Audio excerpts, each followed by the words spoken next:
Quando Deus tem alguma coisa para falar, a gente precisa dar muita atenção. Eu digo isso aqui, mas eu digo tremendo, porque Deus tem que usar um instrumento humano para compartilhar a sua palavra, e o instrumento nunca está à altura da mensagem.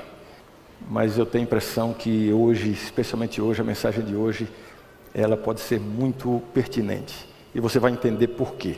Eu quero convidar você a abrir a Bíblia comigo, na primeira carta do apóstolo João. Primeira carta de João, capítulo 5. Vamos entender um pouco da linguagem que é usada aqui nessa carta. A linguagem, a maneira de falar diz muito a respeito da pessoa que fala. Sim ou não? E interessante que quando João se aproximou de Cristo, ele era uma pessoa bruta. Pensa numa pessoa bruta. Ele chegou a ser chamado, denominado de filho do trovão. João era assim, a ponto de mandar descer fogo do céu para quem não aceitasse Cristo. No entanto, na sua convivência com Jesus, andando com Cristo, ouvindo a Cristo, ele era o mais jovem dos discípulos. Por ser mais jovem, mais maleável, mais sensível. Essa é a grande vantagem da juventude. Alguns dizem assim: porque os jovens da igreja, esses são os grandes pecadores. Você se esqueceu de quando você era jovem. Eu tenho muito mais esperança nos jovens grandes pecadores do que nos adultos pequenos pecadores. Os jovens são muito mais maleáveis, muito mais sensíveis. E isso aconteceu com o discípulo amado na sua convivência com Cristo. Ele foi amansando, foi sendo transformado e chegou a um ponto de ser conhecido como discípulo do amor. E a linguagem que ele usa é bastante interessante. Quando ele se aproxima, quando ele mentalmente se aproxima dos seus leitores aqui na sua escrita, ele os chama de filhinhos. Quem é que trata dessa maneira? Filhinhos. Vamos ver as vezes em que João se dirige aos seus leitores dessa forma? Sim ou não? Filhinhos. Então vamos lá. Você abriu no capítulo 5, volte no começo da carta. Capítulo 2. Capítulo 2, verso 1. Diz assim: filhinhos meus, estas coisas vos escrevo para que não pequeis. Importante ou não? Importante ou não, gente? Sim. Capítulo 2, verso 12. Filhinhos, eu vos escrevo porque os vossos pecados são perdoados. Importante ou não? Sim. Capítulo 2, verso 14. Filhinhos, eu vos escrevi porque conheceis o Pai, Deus. Importante ou não? Sim. Vejam, cada vez que ele diz filhinhos, vem algo muito importante. Capítulo 2, verso 18. Filhinhos, já é a última hora. Importante ou não? Sim. Capítulo 2, verso 28. Filhinhos, agora pois permanecei nele, em Cristo. Que importância. Capítulo 3, verso 7. Filhinhos, não vos deixeis enganar por ninguém.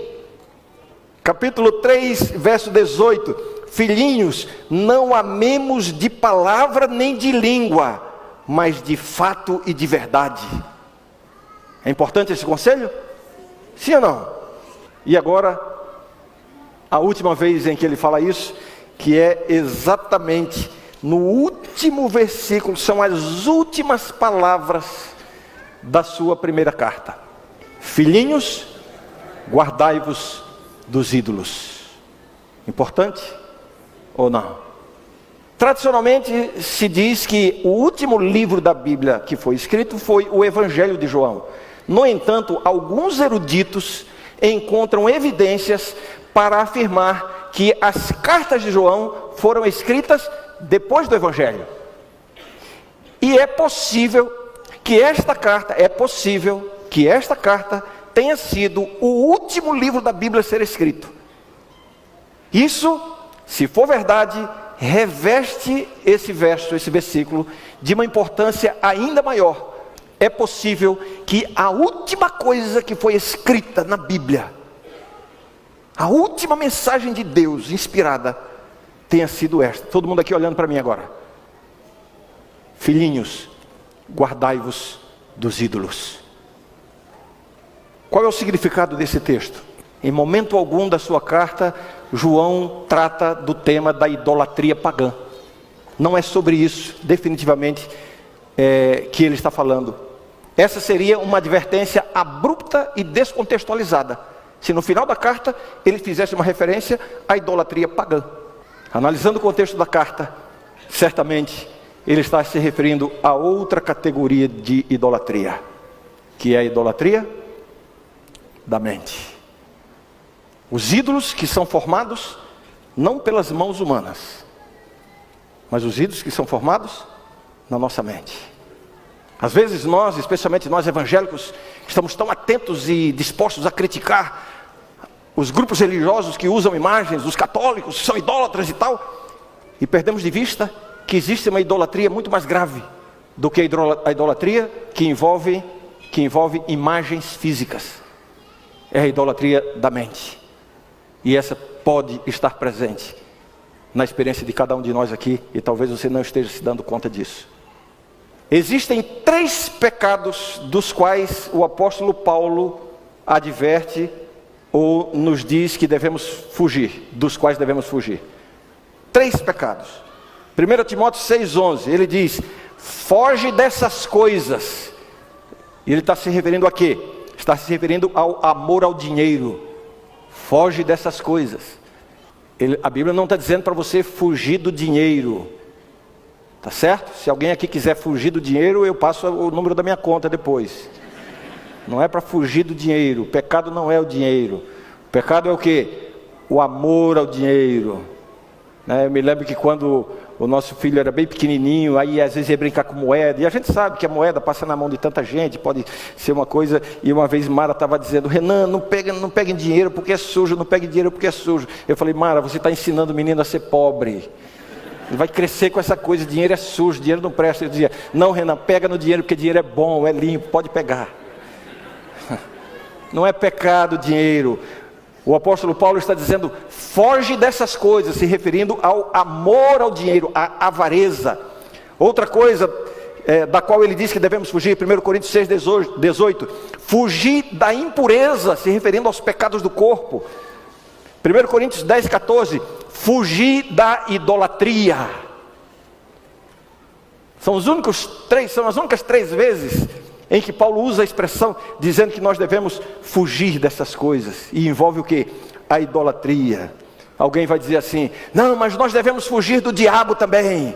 E eu respondo: você não tem que fugir do diabo, é o diabo que tem que fugir de você. Eu li a história de um pregador que estava dizendo uma vez na sua congregação: irmãos, eu estou em comunhão com Deus, eu não tenho medo do diabo. E uma irmãzinha levantou lá do fundo e disse: pastor, não me interessa se o senhor tem medo do diabo, o que me interessa é se o diabo tem medo de você. Porque a Bíblia diz: resistir ao diabo, não é para fugir, resistir ao diabo e ele fugirá de vós. A sua vida com Deus deve ser tão consistente, tão saudável, a ponto de o diabo fugir de você. De que é que você tem que fugir? Dessas coisas: amor ao dinheiro. De que mais? Da impureza contra o seu próprio corpo. E fugir da idolatria. O que é idolatria? Santo Agostinho, grande teólogo do cristianismo, ele definiu assim: idolatria é adorar o que deve ser usado e usar o que deve ser adorado. É possível que a sua relação com Deus esteja mais no sentido de você estar usando Deus do que adorando a Deus. A religião de muita gente consiste disso, de usar a Deus. A minha vida com Deus é para que eu tenha prosperidade, é para que Ele cure minhas doenças, para que Ele conforte os meus sofrimentos, para que Ele me tire dos meus sofrimentos, para que Ele resolva os meus problemas, para que Ele solucione minhas crises. Então Deus na verdade, é um sujeito muito útil para mim. Muita gente vive uma religião em que na verdade está usando Deus, quando a religião bíblica é o oposto, é Deus querendo usar você. Essa religião de você usar o que deve ser adorado, provavelmente vai levar você a adorar o que deve ser usado. É uma inversão de sentido, uma inversão de valores. Você usa Deus para receber bênçãos, para receber proteção, amparo, salvação, mas as suas melhores afeições não estão dedicadas a Deus. Seus melhores interesses não estão nas coisas espirituais. E a sua atenção está voltada muito mais para outras coisas do que para Deus. Isso é idolatria. Você não precisa se ajoelhar diante de um ídolo. É uma idolatria de algo que está na sua mente. Esses são os seus deuses. O que é o ídolo da mente? É quando você coloca algo ou alguém acima de Deus na sua vida.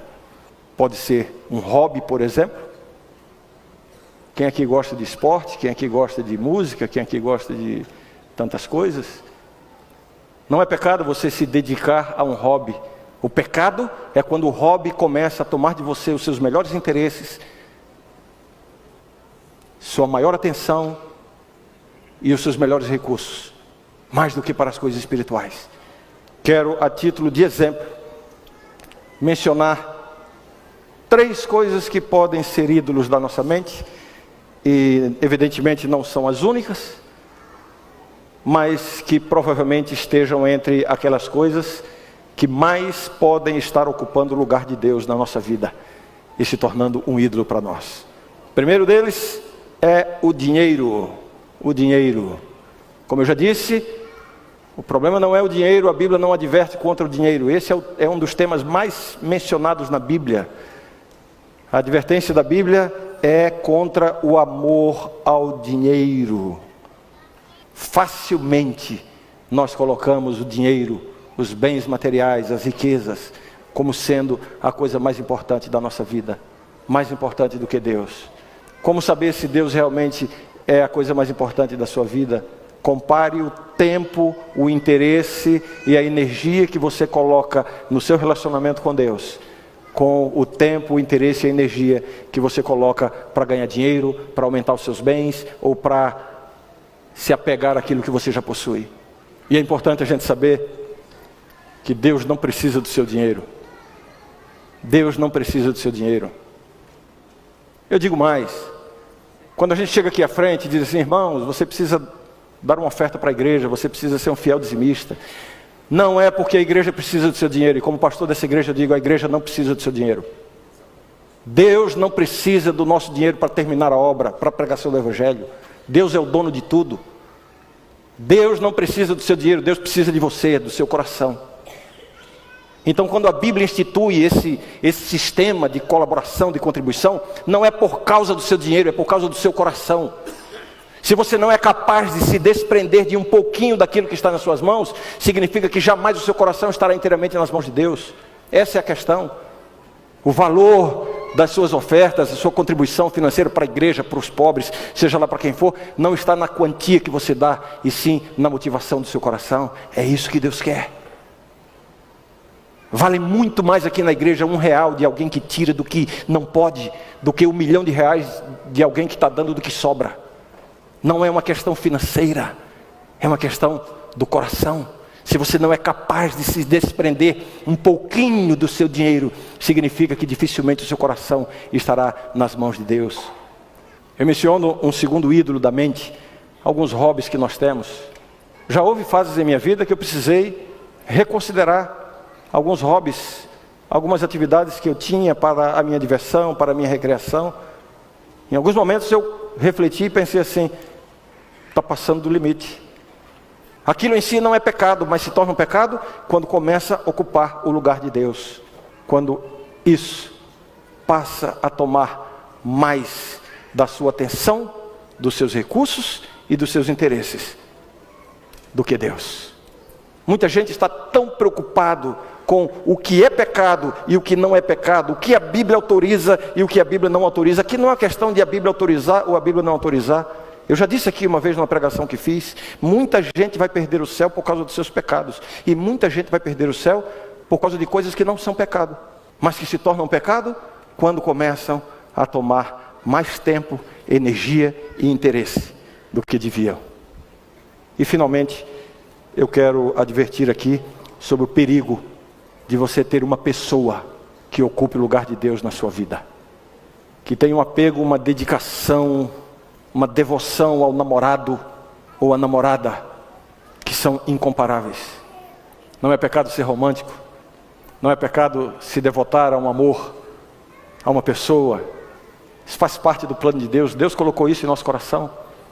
Há cristãos que estão sacrificando a sua consciência para agradar o namorado ou a namorada. Estão colocando essa pessoa num posto mais importante do que o próprio Deus. Primeiro Deus. Qualquer coisa que queira usurpar o lugar de Deus na sua vida, fuja. Às vezes, nós como pais e mães dedicados e amorosos como somos, corremos o risco de colocar o filho num pedestal de adoração, ou a filha.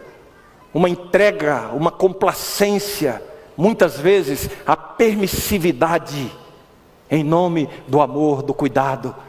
Isso já passou a ser um ídolo para você. Cuidado.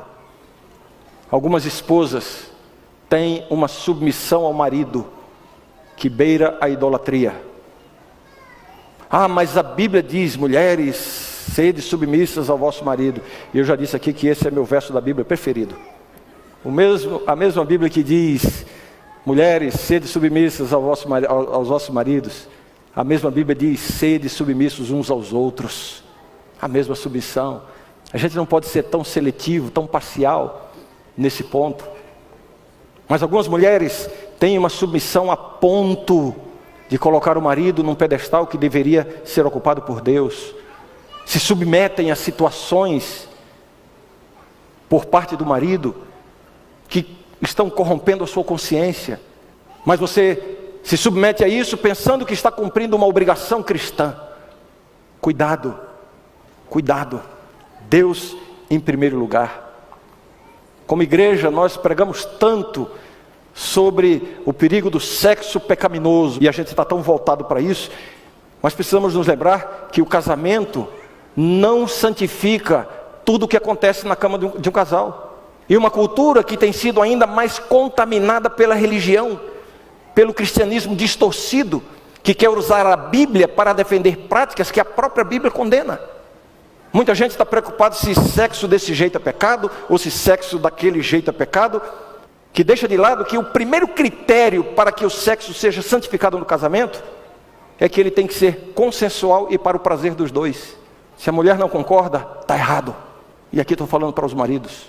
Ah, mas a Bíblia diz que o corpo do homem é para a sua mulher, e o corpo da mulher é para o homem. Sim, a Bíblia diz isso, mas isso não significa que a Bíblia esteja autorizando nenhum dos dois a usar o corpo do cônjuge para a satisfação pessoal, sem respeitar os limites, os desejos e a consciência do outro. Você pode estar colocando o seu marido num pedestal de ídolo, e está servindo mais a ele do que a Deus. Quando qualquer prática, quando qualquer relacionamento interfere na sua consciência diante de Deus, se você continua nisso, isso está se tornando um ídolo na sua vida. Mulher, o seu corpo deve ser para o seu marido, e o corpo dele é para você. Mas lembre-se que antes de ser dele, o seu corpo é o templo do Espírito Santo. Se você está se dispondo a atender os desejos abusivos do seu marido, contra a sua consciência diante de Deus, você está dando prioridade ao homem e não a Deus. E isso é idolatria, é colocar a criatura acima do Criador. Filhinhas, guardai-vos dos ídolos. E se precisar, peça ajuda. Essas talvez tenham sido as últimas palavras da Bíblia contra a idolatria da mente. E eu desejo sinceramente que saiamos daqui hoje para uma reflexão profunda sobre como estamos lidando com essas coisas e com essas situações. Buscai em primeiro lugar o reino de Deus e a sua justiça, e as demais coisas vos serão acrescentadas.